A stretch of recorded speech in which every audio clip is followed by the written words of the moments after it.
In this Adobe Premiere Pro tutorial, we're going to learn how to use the tint effect, which allows you to replace black and white tones in your video with any colors you choose. Tint is often used to create duotone effects, stylized looks, or simple color transformations. Let's begin. First, select the clip on your timeline. Now go to the effects panel. In the search box, type Tint.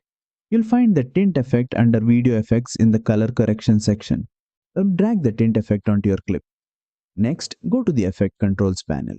Here you'll see two main options, map black to and map white to. By default, black stays black and white stays white.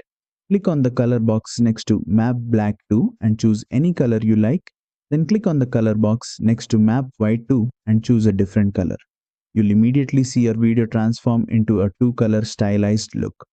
You can also adjust the amount to tint slider to control how strong the effect appears. At 100%, the tint is fully applied. If you reduce it, some of the original colors will remain visible.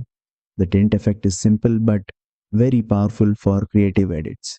And that's it. You now know how to use the tint effect in Adobe Premiere Pro.